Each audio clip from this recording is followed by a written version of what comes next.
Hello, everyone. This is Adam Meister, the Bitcoin Meister, the Disrupt Meister. Welcome to the One Bitcoin Show. Today is December the 29th, 2018. Was it 367 days from 2020? Strong hand, buy and hold. Like the short says, long-term thinking, unconfiscatable, offended by selling, value your wealth in Bitcoin. Oh yeah, the strong hand shirt. Get stuff like this below. There's all sorts of affiliate links and whatnot down there. Yeah, there's not that many anymore. Who cares? Whatever. You would support the show any way you want to. Hey, somebody wanted to give me Zcash. I did list a Zcash address right below the video just for that one dude. If he's paying attention, I forgot who it was. All right, so check out This Week in Bitcoin. That was Friday's show. Two great guests, Hass McCook and Boris from Game Kings. And really a great last This Week in Bitcoin of the Year show. Boris, you talked about the combination of gaming and cryptocurrency. It's a beautiful combo. The people involved with gaming should get into crypto. I've said this many times. Boris is an expert on this, so check that out. And Hass brought up a great point about how people donate their fiat to something like Greenpeace, let's just say, but they want to save the environment. If you want freedom, then donate your fiat to Bitcoin. And the coolest thing with this charity is that you're benefiting yourself. It's the only charity you can give to where you're benefiting. He put it all out there really nicely. I think it was toward the end of the show. Anyway, it was a great show. And many of you here on a Saturday night, you're expecting the Beyond Bitcoin show. I had to do that on Thursday night because the internet was out here. I'm in Tel Aviv, Israel. It was very weird that happened. So I had to rearrange things. So I'm doing Thursday's show now. This is just a regular One Bitcoin show. But if you love Beyond Bitcoin type of stuff, please check out Thursday's show. They're all linked below, disruptmeister.com, techbalt.com, TECHBALT on Twitter. I've been all over that. And today's been a weird day in Tel Aviv. It was pouring rain, and the power has been going off here. About 3 hours ago, 2 hours ago. So I'm trying to get through this thing as quick as possible. The power goes off. That would be bad.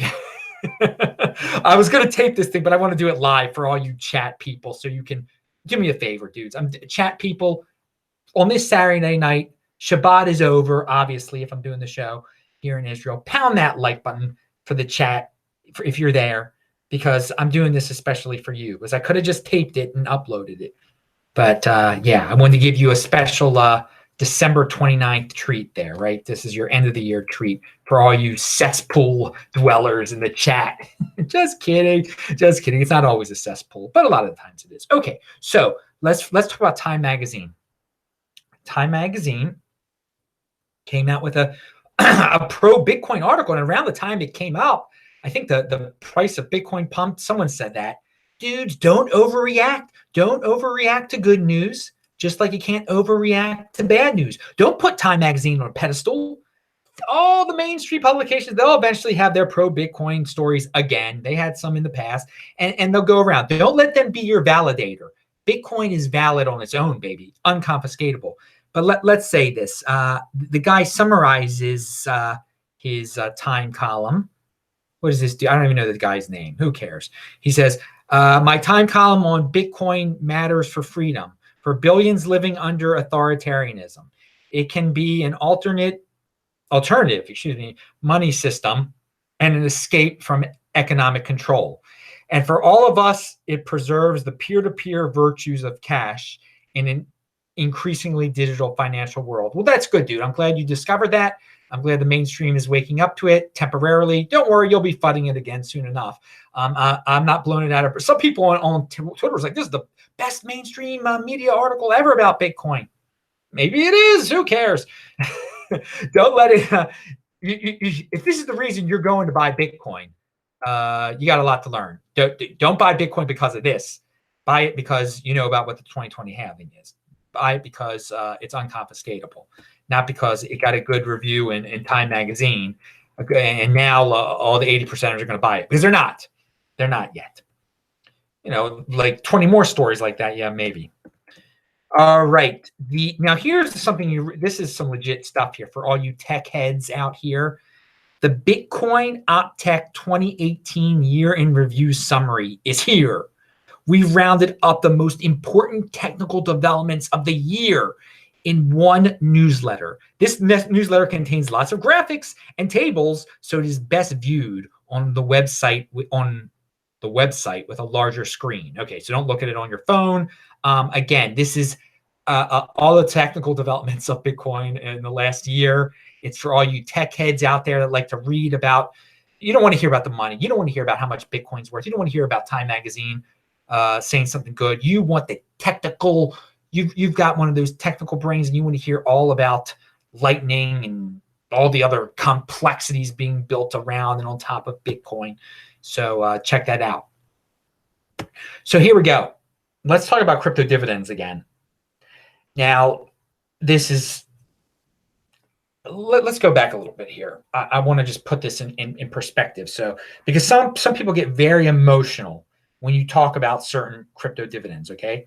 I'm going to give you the cold, hard truth about these crypto dividends, okay?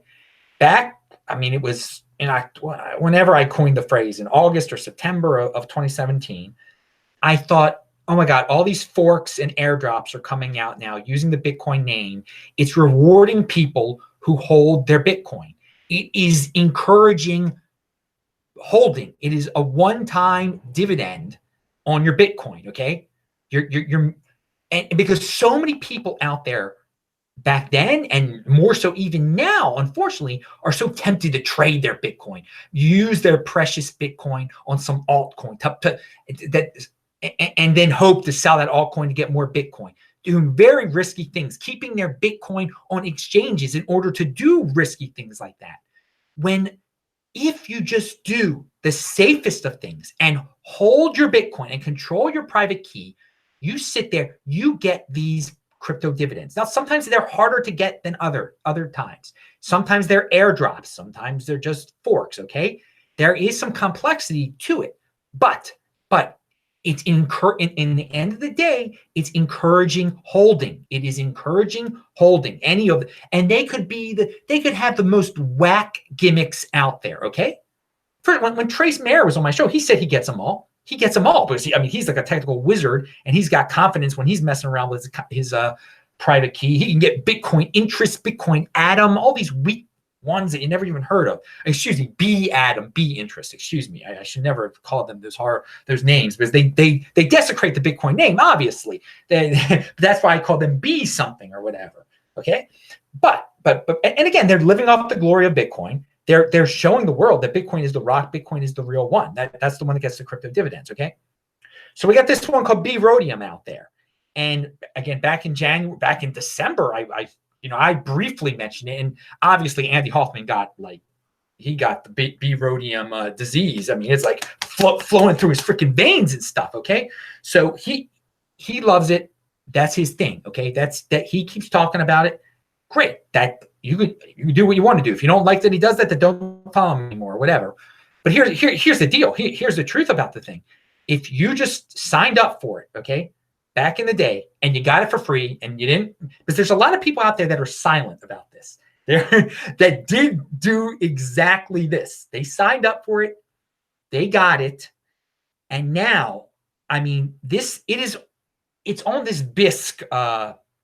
This got me to check out BISC, okay, the decentralized exchange, and BISC doesn't have very much volume on it at all. Okay, the biggest coin there is Monero. And I think it makes sense why the biggest coin there is Monero, because it's people trying to be as anonymous as possible trying to get Monero, okay? But it appears now again, the volume isn't that big.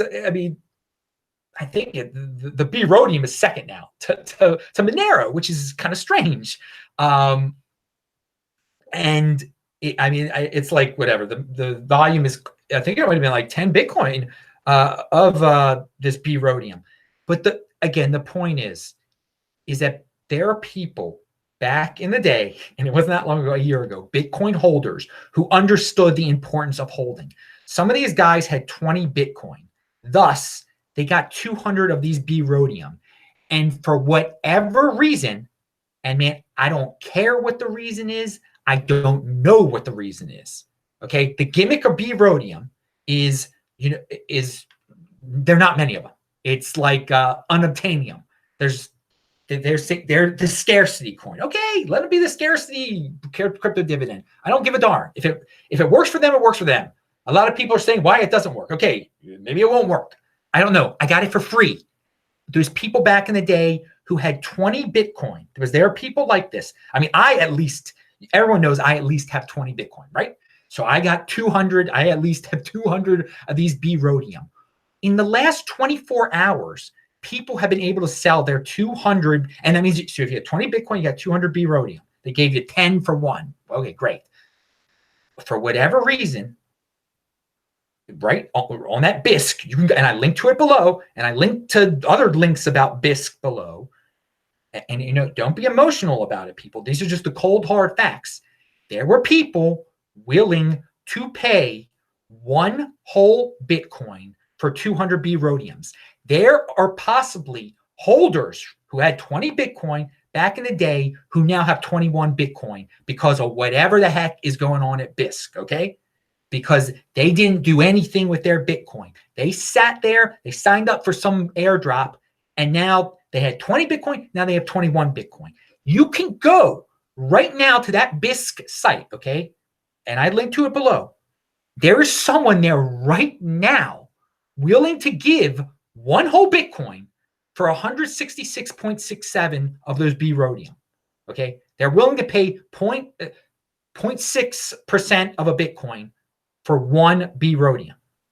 So, I mean, again, so back in the day, if you had 17 Bitcoin and you got your 170 Brhodium, you didn't do it, again, you didn't do anything fancy. You could go there right this second as a holder of Bitcoin, as a proud freaking holder of Bitcoin, and get your 18th Bitcoin for free. It's for free because all you did was sign up for, and that is what the crypto dividend, the beauty of these things. And again, is it always this easy? No. Is this going to last forever? I have no idea.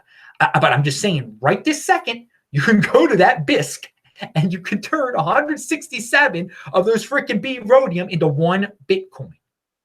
I mean, I don't know what to say. I mean, so I mean,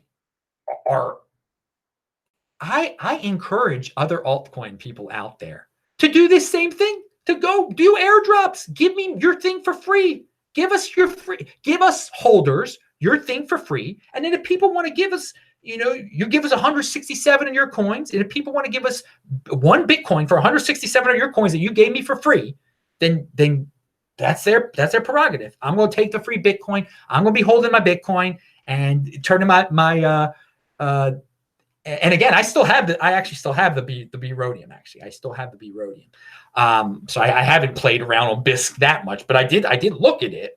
And again, all I'm saying, and again, take away the emotion here, people, because the thing with Andy. Here's the thing: Andy is from New York, and I have said this many times. And he presents himself in a New York way, and he's very bold in his statements, and he's in your face with his statements. That's him.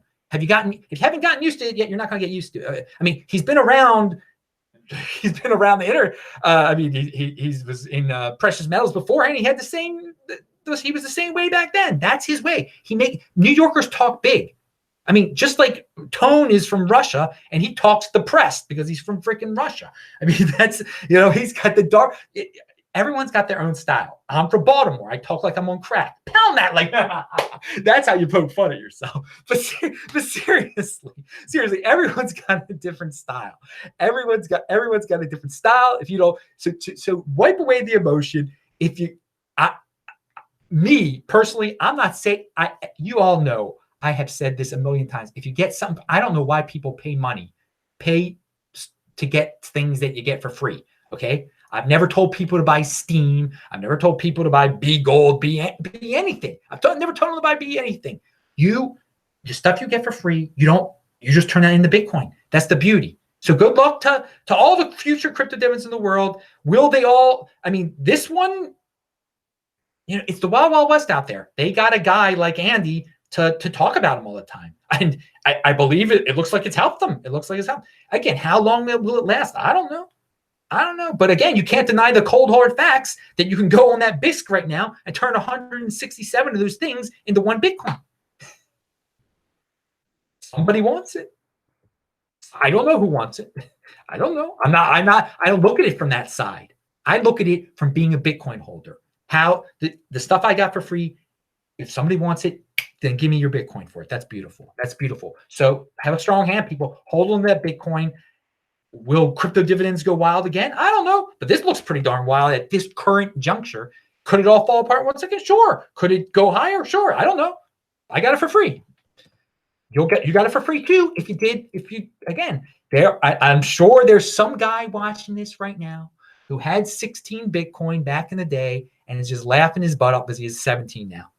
All right. So Trezor. Let's move on to Trezor.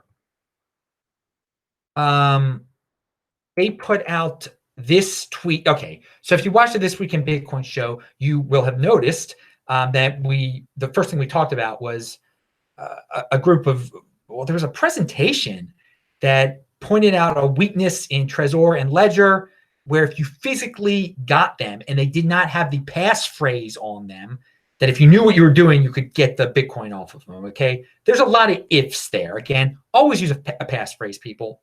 There you go. That's one of the solutions to this issue. But the guys at Trezor released this. Regarding the presentation at 35C3, we were not informed ahead of time about the details of the disclosure.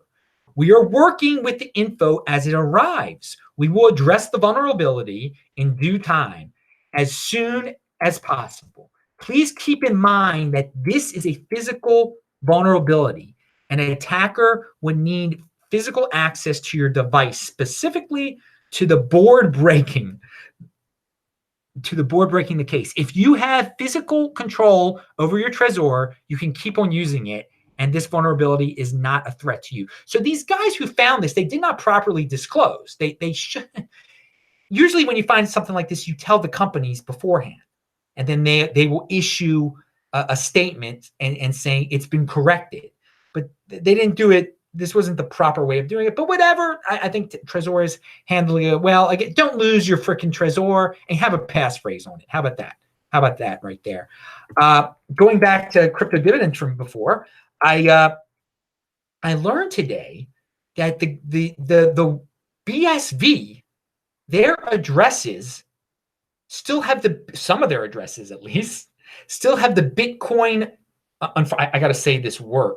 Well, there's a prefix of the Bcash addresses. It doesn't say Bcash. It says the full word, but I'm not going to say the full phrase, the full term that they use to describe Bcash. But it's also in BSV. So you got BSV describing themselves as the real Bitcoin, but it says Bcash in all their addresses.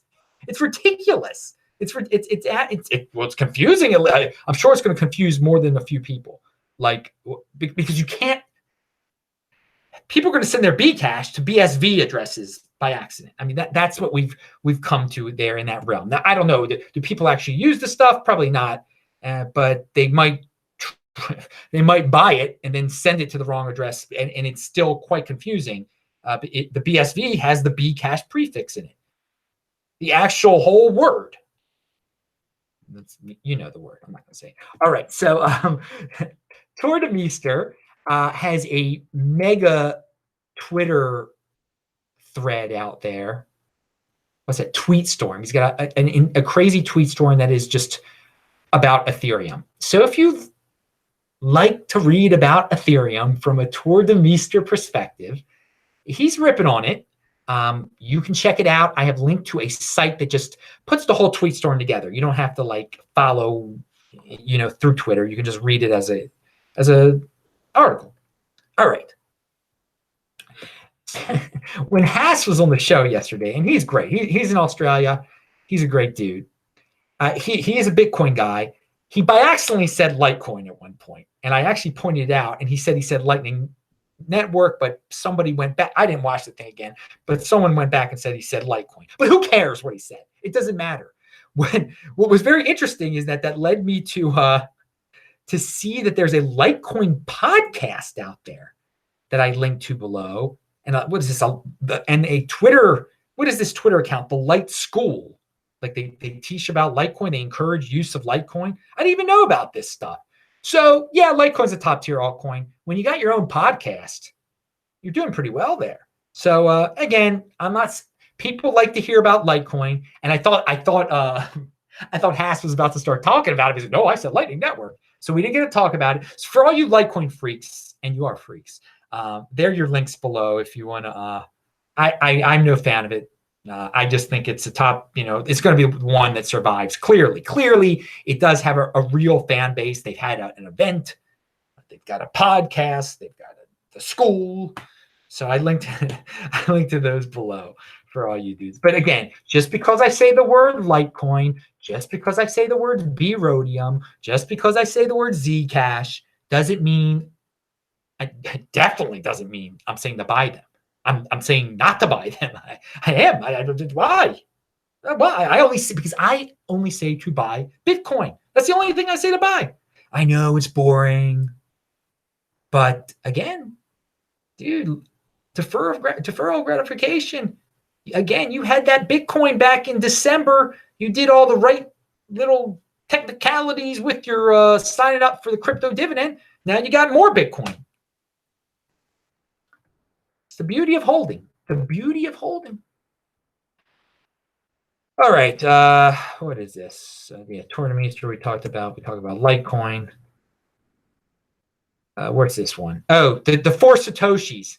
They sent me a poll on Twitter. I retweeted it. It's linked to below. If you're a short-term thinker, Bitcoin, they're in motion. So I gotta shout out to my boys, the 4 Satoshi. Bitcoin is currently down 80% from its December 2017 high. If you're a long-term thinker, Bitcoin is currently up 8,530% from its 2015 low. I don't know if that's the correct number, by the way. 8,530%. It's a lot, though. Okay, and then you can vote if you think it's up 8,530% or if you think it's down 80%. You know what? And they're talking about fiat, and I know they value their wealth in Bitcoin, but I say 1 Bitcoin equals 1 Bitcoin. That's the way I see it. And JC from South Africa actually pointed that out in that thread. Guy Bennett just sent €5, and he says, and thank you, dude, in the super chat. Your thoughts on the analogy that the Lightning Network is to Bitcoin, that the internet was to languages, i.e., it will consolidate into one. I mean, that's not.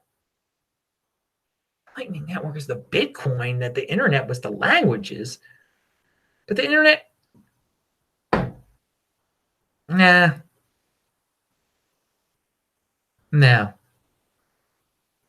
I mean, there are some people who are saying that Lightning Network is the. Are you saying?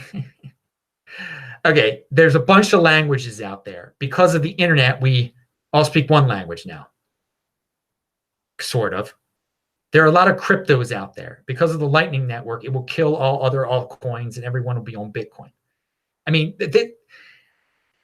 I'm trying to kind of put it in line with what people are saying about the Lightning Network in terms of altcoins. I mean, I don't know if that's what you're going for there. And I don't think so. I don't think the Lightning Network is going to destroy all altcoins. So there, I mean, on my show the other day, did Haas say he thought that would happen eventually? I don't think the Lightning Network will. There are a lot of people now saying that Lightning Network will destroy all altcoins. I think that's pretty extreme there. It'll get rid of a lot. I mean, it'll make a lot of them useless. But just because something's useless doesn't mean it's going to die. I mean, we still have a whole altcoin bubble to go through. That's going to be like the .com bubble. You thought we just had an altcoin bubble. There's going to be another one. There are going to be all these newbies coming in wanting their coin to be the next Bitcoin. So, yeah, like Lightning Network will make all the other. solidify that all the altcoins, or most of them, are totally useless. But we already know that. But people aren't going to wake up to that for quite some time. And I don't know if you were going for that exact interpretation there. Someone just said BSV is the next XRP. No, oh God, that's interesting.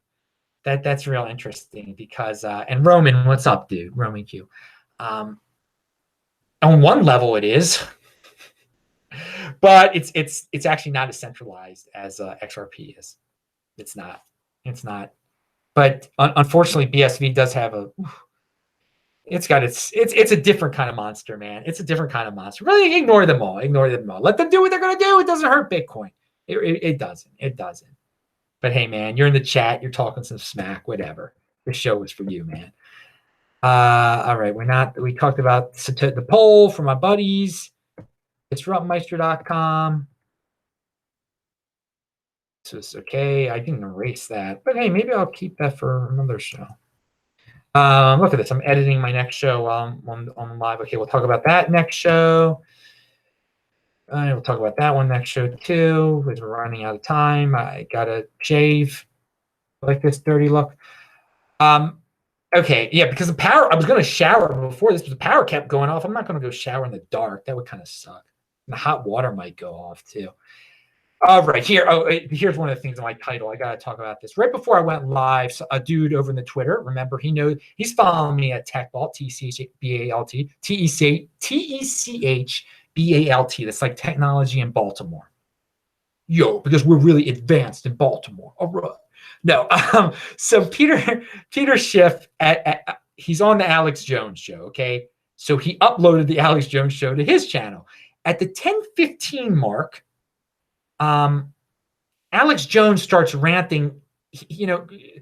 Schiff was ranting against, was talking bad about Trump. So Alex Jones wants to change the subject matter. So he knows what's in Schiff's wheelhouse. So he turns it to cryptocurrency. And Alex Jones shows how confused he is about this stuff. Because he says he could have made $300 million promoting Bitcoin. But I think what he's talking about is that a lot of ICOs and other crypto-related sketchy companies came to him and offered him money. And Alex Jones refused. And he said, I refuse pot stocks also, because he knows he compared crypto to pot stocks. And then, Peter Schiff, he gets a big kick out of this. And he says he's glad that Alex Jones wouldn't promote them. That's good. And he actually says that pot stocks are better than cryptocurrency, and that crypto is a Ponzi. And anyway, the whole exchange shows that Alex Jones doesn't know very much about Bitcoin. And then Alex Jones, who's been kicked off of everything, who's been censored by everything, should be the one guy who's embracing Bitcoin. But instead, he brags. He's like, at one point, I was, I saw it went so high, and then he's like, now it's gone all the way down, and he's confidently saying that he's proud that he did not tell his audience to buy Bitcoin. He's proud of that. He's proud that he didn't tell them to buy Bitcoin, but there were other people were saying to buy Bitcoin, but he didn't get on that bandwagon. He didn't tell it. Dude, this video is not gonna, at least this part when they're talking about Bitcoin that you can link to, it's not going to age very well. It's not going to age very well. I mean, he's proud that he didn't tell people. It's a very short-term approach to life. It's very short. Yeah. So what? It's gone down, Alex. Yeah. So and it wouldn't have helped you. But he starts saying, it was 2 years ago that people started coming to me and talking to me about Bitcoin. Well, very interesting there. 2 years ago, Bitcoin in terms of fiat was worth a lot less than it is now. So had you told your freaking audience about it, a lot of them would be in better shape. But they like their doom, and they like buying your other products that you think are very great. I mean, Alex Jones he's got a standard of products on his show. I mean, for real. He said, I would never deal anything with Bitcoin. Now, again, I am sure there were some really sketchy things that contacted Alex Jones, but they weren't. I mean, the ICOs aren't Bitcoin. He's conflating them. He's confusing them. But at the same time, he is very confused. Does this all matter? No, not at all. It doesn't really matter, but I'm putting this out there to show that Alex Jones is he's got no one to blame but himself for the predicament that he's in. Okay, he's got to take some personal responsibility. He's blasting Bitcoin. He's telling people he's proud. Bitcoin could save his butt right now. It really could. But he got himself into this boat. And that's one of the things that I preach. Personal responsibility is a new counterculture. He's out there, blaming the Illuminati or whatever, defending Trump, doing this, doing that, doing whatever. Why did YouTube take me down? Why did this person take me? Why did this was all very predictable stuff, dude.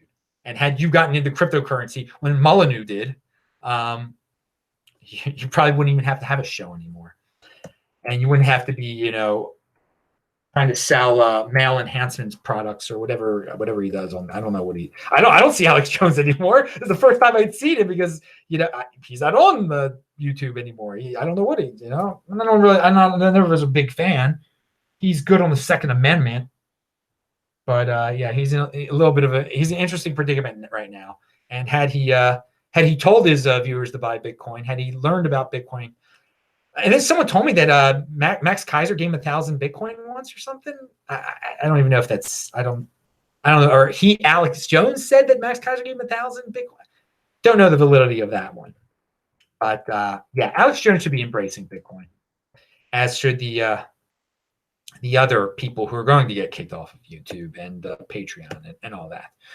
So. But again, maybe Alex Jones just likes playing the victim card all the time. Maybe that's just his. He gets a lot. He's got a lot of people, a lot of fellow victims out there watching him. Ooh, it's XYZ who's against. It's a government that's against us. It's all how can we overcome them? Oh, they're against us. They're against us. Blaming when there's no one to blame but himself for not getting into Bitcoin. All right.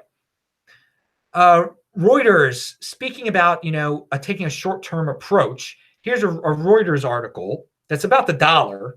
And the dollar obviously the dollar is being inflated away, but the wheels have come off that investor bandwagon in recent years as big bets have misfired on Bitcoin, tech, and the dollar, which markets have heavily bet against in late 2017. Okay, so my point in even just saying that line is that this is not going to age very well either. What they just said, that Bitcoin is. People have not misfired on their Bitcoin bets. Okay, long-term thinking, dudes. They're all about the short-term. They're short. What's going on in the short term here? Oh, Bitcoin looks bad now because some people paid $20,000, $19,000 for it. Oh, it's bad. It was clearly a bad investment. No, dudes, learn about the 2020 halving. An investment. The wheels have come off the investor bandwagon. Yeah, you're all about. Yes, bandwagons. Yeah, exactly. If you're a bandwagon person, you're not going to like Bitcoin because you're only going to be on the things that are hot all the time, or you're on something that's hot, then you're going to jump off of it the second it gets mildly cold. Okay. Real investing is about the long run. Okay, the long race, and in the long run, this is changing the world, dudes. This isn't just some pot stock. Okay. But hey, personal responsibility. If you want to just jump on every trend, then jump off of it. And again, Reuters is encouraging this type of behavior here. Just all these short-term reactions. Dude, think long-term. Deferred gratification. All right, Coinbase. Coinbase has they sent an email to me, and I linked to the annual privacy notice and user agreement update. They straight up say Coinbase's response to any material operating change is subject to its sole discretion and includes deciding not to support any new digital currency, fork, or other actions. So this is part of a larger paragraph. No, they don't have to give you your BGold, basically, they're saying. They don't have to support it. It's not there. Again, so if you want your crypto dividends, if you don't want to play by their rules here, and they've got it's a long privacy agreement, notice user agreement thing that you get into with them. If you don't want to deal, there is no user agreement when you control your own private key. How about that? Pound that like button. But no, they specifically say forks. You're not, and again, you can't even get. They don't have to say airdrop because an airdrop you sign up for. Well, Okay, they don't mention like, yeah, you don't worry about that. The point of me even bringing that up is if you got your coins at Coinbase, if you got your Bitcoin at Coinbase, you're not getting anything. You're not getting anything but what they say you're getting. Okay, you might not even get your Bitcoin back in the long run, but no, you're not getting any sort of crypto dividend over there unless they feel like it one day. It took them a while to give you that Bcash, and they will eventually give the BGold. I think because I think they're going to list BGold one day, but who knows when that's going to be? 2020? I don't know. Again, you'd have your BGold already if you were keeping it on. If you kept your Bitcoin on a Trezor in freaking October of 2017, you would have had your BGold. You would have been able to turn it into Bitcoin back in the day. All right.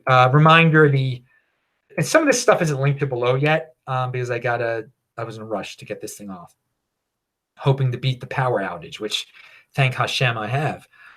Join us at the Bitcoin 10th anniversary blowout party here in Tel Aviv, January 3rd. You can watch it here on this very channel if all goes well. The links are below. And again, tomorrow is Sunday, and I will be at the Tel Aviv Bitcoin Embassy. If you're in town and you want to hang out, I'm there every Sunday night around 8 p.m. And is Yanni watching this show? Yanni will be DJing the big party. Sometimes he's in the chat. What's up, Yanni? Yanni's also the crypto potato dude, if you know what that is. Check out Crypto Potato. That's what Yanni always wants me to say. You got a plug there, man. And remember, on Bitbacker, I'm Bitcoin Meister, and I can answer your questions there now. People ask me some questions, and I answered them. There's like a little, I say I can answer questions here. So post free questions. They're free if you post them under where I said I answer questions. I mentioned the Zcash deposit thing for the dude who wanted to give me Zcash. All right. So I mentioned how on Thursday night the internet wasn't working here, and it was raining, and I was frustrated because I couldn't do my show live here. So I knew, and I didn't have any notes for a proper One Bitcoin show, but I had the notes for what the show I would have done tonight, the Beyond Bitcoin show. So I recorded a Beyond Bitcoin show. I went over to walked over to the Bitcoin Embassy, and someone was there. One person was there. It was nighttime, and he let me in there very graciously, and he let me upload the video, and that's why you guys got to see Beyond Bitcoin on Thursday. But I want to tell you about this guy. It was a very interesting story, and it just shows the people you meet when you're traveling around the world, or when you're going to Bitcoin events, when you're meeting real Bitcoin people in real life, which I do encourage people. You got to be social. You don't have to be social, but it's nice. It can help some people. It can make people. But in the Bitcoin world, people are very kind. The hardcore people who really are. They really love it and are in it for the tech and are in it for the money, those too. Sometimes they can be very kind. Well, anyway, this guy, he was asking about my channel, and so I said, how'd you get into Bitcoin? And he said that when he's a very smart guy, very smart young guy. I guess he was, I don't know if he went to college eventually. He probably would have been a math major in college had he attended college. But he's doing well with his brain anyway. But he went to boarding school in the United States at Exeter. And he heard about Bitcoin in February of 2010. Okay? In February of 2010, as a high school student, he was interested in some of the mathematical aspects of Bitcoin because that's how his mind is wired. I have never met a person who was into Bitcoin that early. Because remember, people, the party's January 3rd. That's the 10-year anniversary, January 3rd, 2010. No, excuse me. Well, it's super. January. So he was in it was January 3rd, 2009. So he was in a year in. I haven't met somebody that was in that or got confused there. So sorry, it's not 2010 yet. The Bitcoin started in January 2009. He was in like 13 months later. 13 months later, he was in February 2010, I believe. I hope I'm not totally butchering. Anyway, I've never met anybody that was in that darn early. Okay, maybe later, but not that early. And he had some regret. I tell people not to have any regrets. He sort of had some regrets because he had the chance back then to like mine it for free, and he was a little bit cloudy on if he had set up something that might have been mining it. And unfortunately, he left the computer back in 2010 at Exeter. He left Exeter, and that's it. So I found the story to be fascinating, and it's just an example of the kind of people you meet out there in terms of Bitcoin. So maybe I'm not going to say his name or anything like that. I hope to see him at the party on, and maybe I can clarify that story a little bit more. The exact date in February 20. Yeah, it was February. It was 2010. It was February 2010. For a second, I thought it was February 2009. That would be even crazier. But still, that's really. Do any of you out there know someone who like have met a real person, just a random dude, not one of the people you read on Twitter or whatever, but like met some not famous dude that was in it in 2009? That would be very impressive. But this was very impressive too. That a high school kid found out about it in February of 2010. All right, there. Bang that bell button. Subscribe to the channel. Click on the squares that you see at the end of the show. I'm Adam Meister, Bitcoin Meister, Disrupt Meister. Pound that like button. I'll see you in the chat right now, and I'll have a show on Sunday. See you later. Bye.